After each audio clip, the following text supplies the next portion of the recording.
बिस्मिल्लाहिर्रहमानिर्रहीम। अस्सलामुअलैकुम and welcome to the ICS part first. प्यारे बच्चों, जैसा कि आप सबको पता है कि कोविड-19 की सिचुएशन की वजह से आप सब लोगों की सेफ्टी के लिए और आप लोगों की हेल्थ के लिए ऑनलाइन क्लासेस का इनेकाद किया जा रहा है। तो हमें पूरी उम्मीद है कि आप इफ़ेक्टिवली इसमें हिस्सा लेंगे, घर बैठ के टाइम ज़ाया करने की बजाय इस अपॉर्चुनिटी को अवेल करेंगे। अगर आपका ICS करने का इरादा है तो हम आपको वेलकम करते हैं on behalf of government post graduate college for women DG Khan. और फर्स्ट लेक्चर है आज हमारा ICS का। तो सबसे पहले तो हम देखेंगे कि जो फर्स्ट वीक हमारा होगा इन लेक्चर्स का, उनमें कौन कौन से टॉपिक्स हम कवर करेंगे। बुक शॉप्स खुली हुई हैं, मार्केट में बुक्स अवेलेबल होंगी। आप बुक्स परचेज़ कीजिए, उन्हें रीड आउट कीजिए, रेगुलर रहिए। साथ के साथ अगर आप काम करेंगे तो यकीन करें कि आपको किसी किस्म का कोई मसला या परेशानी का सामना नहीं करना पड़ेगा। लेकिन अगर आप काम को जमा करते जाएंगे तो वो फिर आपके लिए कवर अप करना मुश्किल होता चला जाएगा। Before the lecture, after the lecture read कीजिए। कोई भी क्वेश्चन है, कोई भी क्यूरी है, आप सिंपल एक कमेंट छोड़िए यूट्यूब में, मैं उसको डेफिनेटली एड्रेस करूँगी।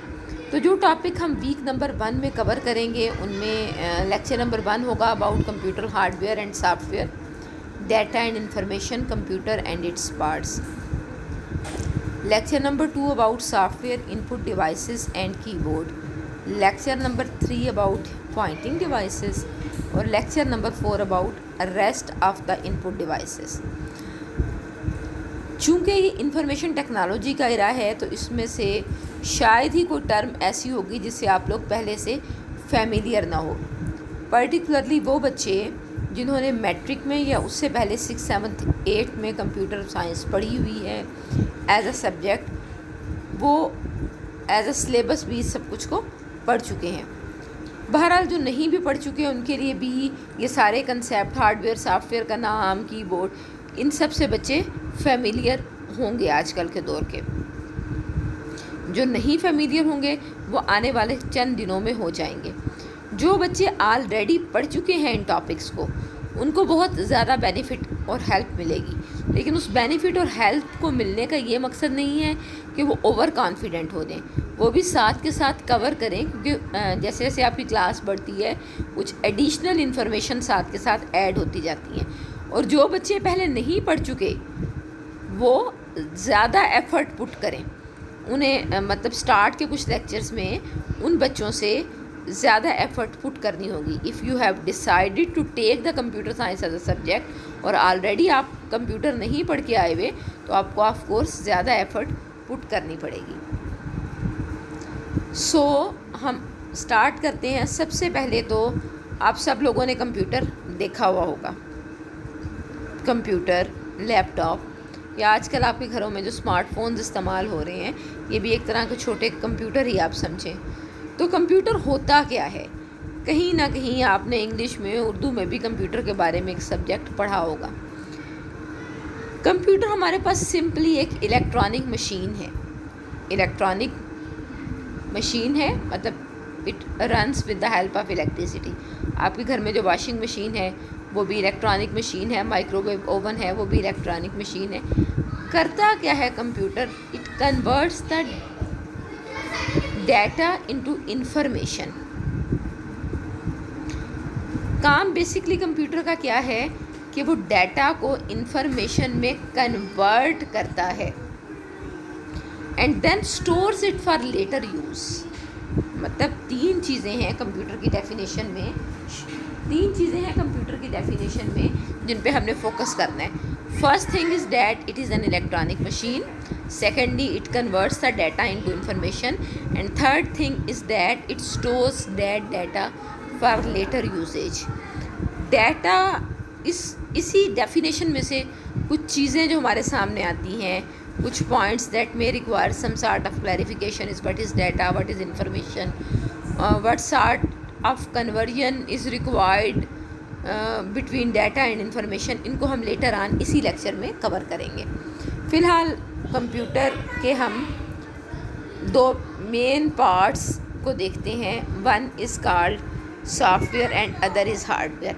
अगर हम ब्रॉडली क्लासीफाई करें कंप्यूटर को, तो कंप्यूटर दो तरह के हिस्सों में कन्वर्ट हो सकता है। One is called hardware and other is called software. Hardware और सॉफ्टवेयर को आप ऐसे समझें कि जैसे ह्यूमन है, human being is combination of two things, body and soul. Body क्या है? जो आपके फिज़िकल पार्ट्स हैं सारे, वो आपकी बॉडी है, पार्ट्स ऑफ बॉडी आप बचपन से पढ़ते चले आ रहे हैं। सेकंड थिंग जो है वो है आपकी सोल। तो सोल अगर ख़त्म हो जाएगी तो उसके बगैर बॉडी किसी काम की नहीं है, और अगर बॉडी ना हो तो सोल किसी काम की नहीं है। इसी तरह से कंप्यूटर्स हार्डवेयर और सॉफ्टवेयर से मिलके बना है। जो हमारी सोल, हमारे जिस्म में, जो हमारी ज़िंदगियों में जो इस रूह का किरदार है, वो कंप्यूटर में सॉफ्टवेयर का किरदार है। अगर सॉफ्टवेयर को हम टेक्निकली डिफ़ाइन करें तो सॉफ्टवेयर को हम सेट ऑफ इंस्ट्रक्शंस कहते हैं। Software is simply a set of instructions given to the computer to perform some specific task or to solve some specific problem. Task के मुताबिक different type of software are there। जिस तरह का task हमें perform करना होता है उस तरह का सेट ऑफ इंस्ट्रक्शंस हम कंप्यूटर को देते हैं। जो काम करवाना होगा उसके मुताबिक हम हिदायतनामा देंगे, और वो हिदायतनामा, वो सेट ऑफ इंस्ट्रक्शन क्या कहलाएगा? सॉफ्टवेयर भी कहलाएगा, प्रोग्राम भी कहलाएगा। और आजकल उसके लिए टर्म एप्लीकेशन की भी इस्तेमाल होती है। मुख्तलिफ़ कामों के लिए, मुख्तलिफ़ प्रॉब्लम्स को सॉल्व करने के लिए मुख्तलिफ़ तरह के सॉफ्टवेयर इस्तेमाल होते हैं। जैसे सॉफ्टवेयर में इंस्ट्रक्शंस लिखी होती हैं, अकॉर्डिंगली कंप्यूटर एक्ट करता है। That is computer software. और हार्डवेयर क्या है? Physical parts of the computer, tangible part of the computer, जो हमें नेकेड आई से नज़र आते हैं, जिन्हें हम टच कर सकते हैं, वो हार्डवेयर कहलाते हैं। जिन्होंने कंप्यूटर देखा हुआ उन्हें पता है कीबोर्ड होता है, कंप्यूटर के साथ माउस होता है, मॉनिटर होता है, जो चीज़ें हमें नज़र आ रही होती हैं वो क्या कहलाती हैं? हार्डवेयर कहलाती हैं। हार्डवेयर और सॉफ्टवेयर मिल के काम करते हैं। सॉफ्टवेयर को अगर चलने के लिए कोई हार्डवेयर ना मिले तो सॉफ्टवेयर बेकार है। सिमिलरली अगर कंप्यूटर पे कोई सॉफ्टवेयर नहीं चल रहा तो हार्डवेयर हमारे किसी काम का नहीं। तो एक कंप्यूटर तभी काम कर सकता है जब हार्डवेयर और सॉफ्टवेयर मिल के काम करें। तो so that is the link between hardware and software. Difference क्या है दोनों में? अभी हमने जो डेफिनेशन डिस्क्राइब की दोनों की, वही उनके दरमियान मेजर डिफरेंस है। कि सॉफ्टवेयर हमारे पास सेट ऑफ इंस्ट्रक्शंस है और हार्डवेयर हमारे पास फिज़िकल पार्ट है। सॉफ्टवेयर हमारे पास क्या है? हार्डवेयर हमारे पास टेंजिबल है, मतलब हम उसे टच कर सकते हैं। सॉफ्टवेयर टेंजिबल नहीं है। वो सॉफ्टवेयर वो प्रोग्राम्स, वो एप्लीकेशंस हैं जो कंप्यूटर में रन हो रही होती हैं। वो टेंजिबल नहीं है, टचेबल नहीं है। मैं निकाल के आपको हाथ में पकड़ के स्क्रीन पे दिखा नहीं सकती कि ये एक सॉफ्टवेयर है, लेकिन हार्डवेयर के बारे में मैं ऐसे कर सकती हूँ। अगर किसी किस्म का कोई प्रॉब्लम आ जाता है, प्रॉब्लम दोनों में आ सकते हैं, हार्डवेयर में भी आ सकता है, सॉफ्टवेयर में भी आ सकता है। अगर हार्डवेयर में कोई प्रॉब्लम आएगा तो हम उसको रिपेयर करेंगे। हार्डवेयर ऐसे ही है जैसे आपकी बिजली की कोई भी और चीज़ है। आपकी मोटर ख़राब होगी, वॉशिंग मशीन ख़राब होगी, मोटरसाइकिल ख़राब हो गया, हम रिपेयर कराते हैं, वर्कशॉप्स पे लेके जाते हैं। सिमिलरली कंप्यूटर के हार्डवेयर में कोई भी मसला आ जाएगा, हम उसे रिपेयर करेंगे। लेकिन अगर कोई भी प्रॉब्लम सॉफ्टवेयर में आ जाएगा, सॉफ्टवेयर में प्रॉब्लम आने का मतलब है कि जो प्रोग्राम, जो सेट ऑफ इंस्ट्रक्शंस हमने कंप्यूटर को दी हैं वो सही नहीं चल रही, या जिस टास्क को परफॉर्म करने के लिए वो सेट ऑफ इंस्ट्रक्शंस हमने दी हैं वो टास्क परफॉर्म नहीं हो रहा, तो इसका मतलब है there is something wrong with that software. तो सॉफ्टवेयर में जो भी मसला आएगा उसके लिए हम क्या करेंगे? उसके लिए हम सॉफ्टवेयर को डीबग करेंगे। जो technical term for the correction of software इस्तेमाल होगी, that is called debugging of software. अब प्रॉब्लम आ गया, हार्डवेयर को हमने रिपेयर करना है, सॉफ्टवेयर को हमने डीबग करना है। हार्डवेयर रिपेयर नहीं होगा तो क्या होगा?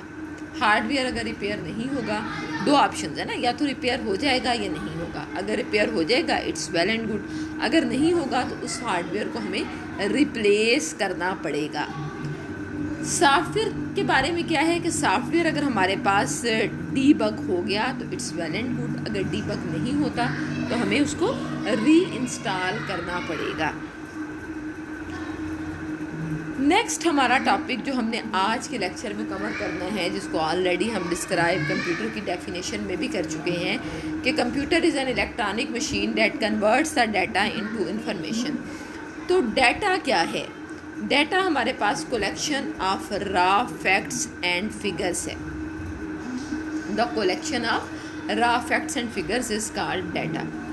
रॉ का क्या मतलब है? खाम, मतलब वो उन पर कोई प्रोसेसिंग नहीं हुई, उन्हें रिफ़ाइन नहीं किया गया, उन्हें अरेंज नहीं किया गया, so they are called raw. Data मुख्तलिफ सोर्सेज से कलेक्ट हो सकता है। आप लोग कॉलेज में जाएंगे, एडमिशन लेंगे, सारे स्टूडेंट्स अपने अपने एडमिशन फॉर्म भरेंगे।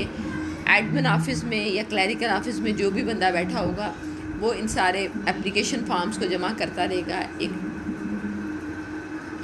बंडल लग जाएगा एप्लीकेशन फॉर्म का। These are called data.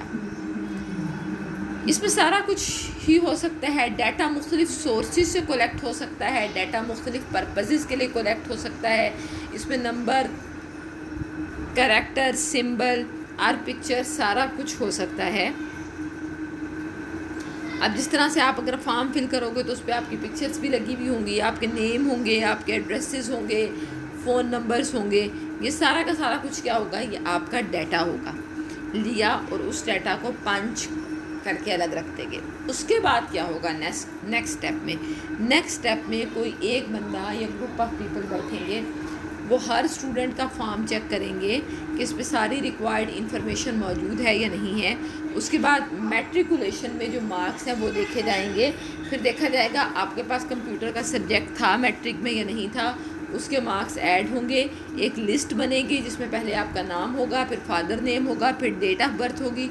उसके बाद ये मेंशन होगा कि आपके टोटल कितने मार्क्स बनते हैं। इसी हिसाब से सारे स्टूडेंट्स को असेंडिंग आर्डर में अरेंज करने के बाद मेरिट लिस्ट बन जाएगी। ये जो मेरिट लिस्ट आपके पास सामने आई है सारे स्टूडेंट्स को इस हालत में अरेंज करने के बाद, दैट इज़ कॉल्ड इन्फॉर्मेशन। जब आपने उस डाटा को सॉर्ट आउट कर दिया, ऑर्गेनाइज कर लिया, उसमें जो इन्फॉर्मेशन आपको चाहिए थी वो ले ली, उसको किसी न किसी हालत में अरेंज कर लिया, तो ये आपके पास क्या बन गई? इन्फॉर्मेशन। इन्फॉर्मेशन को अगर हम प्रॉपरली डिफ़ाइन करें तो हमारे पास processed data is called information. Process data का क्या मतलब है कि जब हम डाटा को किसी ख़ास हिसाब से ऑर्गेनाइज कर लेते हैं तो वो हमारे पास इन्फॉर्मेशन बन जाती है। जैसे अभी हमने स्टूडेंट के फॉर्म्स की मिसाल ली। डाटा हमारे पास इतना यूज़फुल नहीं होता। आपने अगर ये देखना है कि 700 नंबर वाले कितने स्टूडेंट्स ने अप्लाई किया है कॉलेज में, तो आप डाटा से इस इंफॉर्मेशन को एक्सट्रैक्ट करना, मतलब उन सारे एडमिशन फॉर्म को सामने रखना और फिर देखना, it will be too hectic task. अलबत्ता जब ये सारी की सारी इंफॉर्मेशन ऑर्गेनाइज हो जाएगी तो फिर हम बहुत आसानी के साथ इसमें से निकाल सकते हैं। इंफॉर्मेशन की मदद से इंफॉर्मेशन को देखकर मुख्तलिफ फ़ैसले लिए जाते हैं। इंफॉर्मेशन ब्यूरो होता है हर मुल्क का। कॉलेज में एडमिशन की हम मिसाल लेके चल रहे थे कि कॉलेज उसके मुताबिक देख के कितने नंबर ऑफ़ स्टूडेंट्स ने अप्लाई किया, कितनी नंबर ऑफ़ सीट्स अवेलेबल हैं, कितने लोगों को एडमिशन देना है नहीं देना, मतलब जितने भी इम्पॉर्टेंट डिसीजन होंगे वो on the basis of information होंगे। एग्ज़ाम्पल भी हमारे पास है कि जिस तरीके के साथ सेंसस होता है, आप लोगों ने भी देखा होगा कुछ साल पहले इस सेंसस हुआ था।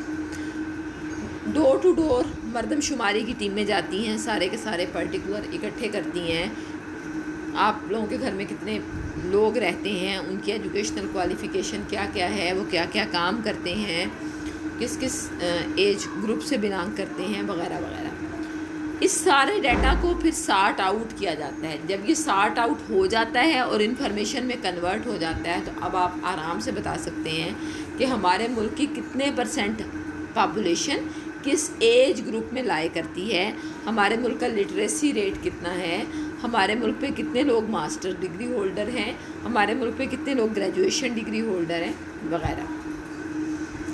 सो डाटा हमारे पास क्या है, रॉ फैक्ट्स एंड फिगर्स है। इंफॉर्मेशन क्या है, प्रोसेस्ड डाटा है। डाटा इन इटसेल्फ जैसी हालत में वो होता है इतना यूज़फुल नहीं होता, अलबत्ता जब वो इंफॉर्मेशन में कन्वर्ट हो जाता है तो उसकी बेस पर हम इम्पॉर्टेंट डिसीजंस ले सकते हैं। अब डाटा को इंफॉर्मेशन में कन्वर्ट करने का जो प्रोसीजर है, that is called data processing. Okay, the process of converting the data into information is called data processing, and that is the basic function of computer. Main काम क्या है computer का, यही डाटा प्रोसेसिंग ही computer का main काम है। तो input क्या होगी, डाटा प्रोसेसिंग एक ऐसा प्रोसीजर है, उसकी इनपुट क्या होगी, डाटा, और उसकी आउटपुट क्या होगी, इंफॉर्मेशन। तो 3 चीज़ें इस पूरे प्रोसेस में इन्वॉल्व होंगी, डाटा, प्रोसेसिंग और आउटपुट। एग्जाम्पल देखिए, आपको अपनी स्क्रीन पे नज़र आ रही होगी। एग्जाम्पल क्या है इसकी कि एक स्टूडेंट है, कोई भी XYZ, डाटा क्या है, उसके मुख्तलिफ सब्जेक्ट में ऑब्टेन्ड मार्क्स, लाइक उसने इंग्लिश में 80 मार्क्स दिए, मैथ में 95 मार्क्स दिए, कंप्यूटर में 76 मार्क्स। That is data. अब हमें ये नहीं मालूम कि वो स्टूडेंट को टोटल मार्क्स कितने बने, वो किस डिवीज़न में जाएगा, वो पास हुआ नहीं हुआ, प्रमोट होगा, उसका ग्रेड क्या बनेगा। तो इसके लिए हम क्या करेंगे, इसके लिए हमने उसके सारे मार्क्स को ऐड किया, हमने परसेंटेज निकालनी है, हम टोटल मार्क्स से उसको डिवाइड कर सकते हैं, हमने उसका ग्रेड निकालना है, हम अकॉर्डिंगली देख सकते हैं किस ग्रेड में लाई करेगा। तो ये सारा काम प्रोसेसिंग कहलाएगा। और इस प्रोसेसिंग के बाद जो रिज़ल्ट्स हमारे सामने आएंगे वो हमारे पास क्या कहलाएंगे, वो हमारे पास कहलाएंगे information. So raw facts and figures हमारे पास डाटा हैं, प्रोसेस डाटा इंफॉर्मेशन है, और the process of converting data into information is called data processing. Next topic that we will cover in today's lecture is parts of computer. Computer क्या है, एक दफ़ा फिर से मैं बता रही हूँ आप लोगों को, computer is an electronic machine that accepts the input, processes it and gives you the output which you can save even for later usage. तो कंप्यूटर का बेसिक काम जो है वो 4 हुए, ठीक है। Computer is an electronic machine which accepts the input, processes it, gives you the output and stores that output for later usage. तो काम क्या हुए, सबसे पहला काम है कंप्यूटर का एक्सेप्टेंस ऑफ इनपुट। वो आपसे इनपुट एक्सेप्ट करेगा। तो कंप्यूटर के वो पार्ट्स, वो हिस्से, वो हार्डवेयर जो इनपुट को एक्सेप्ट करने के काम आते हैं, उनको हम लेबल करेंगे, उनको हम नेम करेंगे बाय इनपुट डिवाइसेस। अगला काम कंप्यूटर ने इनपुट को एक्सेप्ट करने के बाद क्या करना था, प्रोसेस करना है इनपुट को। तो वो डिवाइस जो इस इनपुट को प्रोसेस करने के काम आता है, that is called processor, CPU या CPU with the help of primary storage इसको प्रोसेस करेगा। उसके बाद क्या होगा कि वो प्रोसेस करने के बाद हमें आउटपुट देगा। वो डिवाइसेस जो इस आउटपुट को शो करने के काम आएंगे वो कहलाएंगे आउटपुट डिवाइसेस। और चौथा काम कंप्यूटर का क्या है कि वो इसी आउटपुट को लेटर यूजेज के लिए स्टोर भी कर सकता है। तो वो डिवाइसेस जो इस आउटपुट को लेटर यूजेज के लिए स्टोर करने के काम आएंगे वो कहलाएंगे स्टोरेज डिवाइसेस। वंस अगेन हम देखते हैं, कंप्यूटर बेसिकली एक ऐसी मशीन है जो इनपुट को एक्सेप्ट करती है, उसको प्रोसेस करती है, आउटपुट हमें शो भी करती है और फॉर लेटर यूजेज उसको स्टोर भी करती है। तो वो डिवाइसेस जो कंप्यूटर को इनपुट देने के काम आएंगे वो डिवाइसेस कहलाएंगे इनपुट डिवाइसेस। एग्जाम्पल क्या है उनकी, कीबोर्ड है, माउस है। आगे इसी यूनिट में हम इन डिटेल पढ़ेंगे इन इनपुट डिवाइसेस के बारे में। And unit number 1 is very much important. उसके बाद हमारे पास है एक्सेप्टेंस ऑफ इनपुट। के बाद कंप्यूटर का अगला काम क्या है, कंप्यूटर उस इनपुट को प्रोसेस करेगा। तो प्रोसेस, इस पर्पज़ के लिए प्रोसेसिंग डिवाइसेस इस्तेमाल होंगे। तो प्रोसेसिंग डिवाइसेस में हमारे पास मेन प्रोसेसर होता है जिसको हम ब्रेन ऑफ कंप्यूटर या CPU भी कहते हैं। और इसके अलावा हमारे पास प्राइमरी मेमोरी होती है रैम और प्रोसेसर मिल के जितनी भी किस्म की प्रोसेसिंग होती है वो सरंजाम देते हैं। प्रोसेसिंग को सरंजाम देने के बाद हमारे पास इंफॉर्मेशन या रिज़ल्ट सामने आ गया। अब उस इंफॉर्मेशन या रिज़ल्ट को कन्वे करना है। कन्वे किस चीज़ पे होगा? Through output devices. ये आउटपुट डिवाइस क्या हो सकता है? अगर आपको आउटपुट कंप्यूटर की स्क्रीन पे देखनी है तो वो आउटपुट डिवाइस मॉनिटर होगा। अगर आपको वो आउटपुट छपी हुई पेपर पे चाहिए तो आउटपुट डिवाइस प्रिंटर होगा। अगर आपको आवाज़ की शक्ल में चाहिए तो आउटपुट डिवाइस आपके पास स्पीकर होगा। कंप्यूटर ने इनपुट ली, उसको प्रोसेस किया और उसको आउटपुट में कन्वर्ट करके डिस्प्ले कर दिया। अगला काम क्या है कि वो इसी आउटपुट को डिस्प्ले करने के अलावा स्टोर या सेव भी कर सकता है। कहाँ स्टोर या सेव करेगा? इन स्टोरेज डिवाइसेस। तो स्क्रीन पे आप देखिए आउटपुट के लिए हमारे पास यूज़ हो रहा है स्क्रीन और प्रिंटर। शक्लें आप इनकी देख सकते हैं। स्पीकर, किन किन डिवाइसेस के साथ आउटपुट डिवाइसेस मेंशन है? With printer, with speaker, with monitor. उसके बाद हमारे पास प्रोसेसिंग के लिए क्या इस्तेमाल हो रहा है? प्रोसेसिंग के लिए हमारे पास प्रोसेसर इस्तेमाल हो रहा है। ये आपके पास जो सिस्टम यूनिट है उसके अंदर ही प्रोसेसर होगा। स्टोरेज के लिए इसी सिस्टम यूनिट के अंदर हमारे पास डिस्क ड्राइव होगी। इनपुट के लिए यहाँ पे जो कंप्यूटर आपके पास मॉडल दिया हुआ है इसमें कीबोर्ड और माउस इस्तेमाल होंगे। तो ये हर तरह के डिवाइसेस में बाइफरकेट किया हुआ है। कुछ डिवाइसेस इनपुट डिवाइसेस की कैटेगरी में आएंगे, कुछ डिवाइसेस हमारे पास आउटपुट डिवाइसेस की कैटेगरी में आएंगे, कुछ प्रोसेसिंग डिवाइसेस की कैटेगरी में आएंगे और कुछ हमारे पास स्टोरेज डिवाइसेस की कैटेगरी में आएंगे। ये सारे डिवाइसेस मिलके काम करेंगे तो हमारे पास कंप्यूटर चलेगा। थोड़ा सा इंट्रोडक्टरी लेक्चर में आज शॉर्ट रखती हूँ ताकि आप लोग अपनी बुक वगैरह भी ले सकें, इस सब कुछ को अच्छे से अंडरस्टैंड करें, पढ़ें दोबारा घर में। कोई मसला हो तो आप लोग फ्रीली यहीं पे इसी वीडियो के नीचे यहीं पे कमेंट कर सकते हैं। हमने हार्डवेयर और सॉफ्टवेयर की डेफिनेशंस देखी, उनके दरमियान में डिफरेंस देखा, डाटा और इंफॉर्मेशन की डेफिनेशंस देखी और major parts of computer, input devices, output devices और प्रोसेसिंग डिवाइसेस के बारे में जाना। थैंक यू बेटा। विशाल इधर आओ।